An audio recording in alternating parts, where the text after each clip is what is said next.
इस वीडियो में हम लोग ये देखने वाले हैं कि ये टंडन कमेटी के नॉर्म्स हैं, उसके हिसाब से हम लोग को जो निकालना है मैक्सिमम परमिसिबल बैंक फाइनेंस जो भी होगा, ये करंट अपने अगर मान लो क्वेश्चन में दिया हो, बैलेंस शीट डेट दी हो या फिर statement of working capital estimation, current ratio के हिसाब से अपन को कैसे निकालना है। तो सबसे पहली चीज़ याद रखने की, अगर बैलेंस शीट डेट दी है तो बैलेंस शीट हमने पढ़ा है ऑडिट में कि हिस्टोरिकल फाइनेंशियल इन्फॉर्मेशन है, यानी पास्ट से रिलेटेड चीज़ है।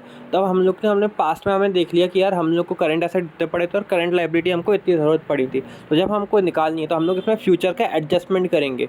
फ्यूचर का क्या एडजस्टमेंट करेंगे कि हमारे पास में तो हमको एमपीबीएफ का लोन नहीं मिला था, पर हमको फ्यूचर में गारंटी मिल जाएगा एमपीबीएफ का लोन, तो अपन करंट लाइबिलिटी में एमपीबीएफ का लोन ऐड कर देंगे। ठीक है, और करंट एसेट में भी एमपीबीएफ का लोन ऐड हो जाएगा। इसमें ऐड क्यों हो जाएगा? क्योंकि भैया जब हमको एमपीबीएफ का लोन मिलेगा तब हमें उसमें कैश मिलेगा, तो कैश भी तो ऐड होता है करंट एसेट में। तो डेफिनेटली हम लोग एमपीबीएफ का लोन दोनों में ऐड कर देंगे और निकाल लेंगे।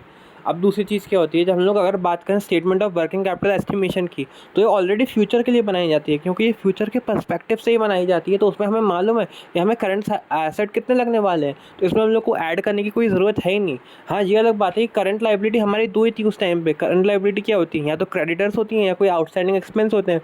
तो हमको तो मालूम था कि हमको जो करंट लाइबिलिटी वो इतनी लगने वाली है। उसमें डेफिनेटली क्योंकि हम लोग अलग से एमपीबीएफ का लोन अपन एमपीबीएफ का लोन लेंगे तो वो ज़रूर ऐड हो जाएगा। तो बस ये पॉइंट याद रखने का, बाकी इसमें कुछ नहीं है।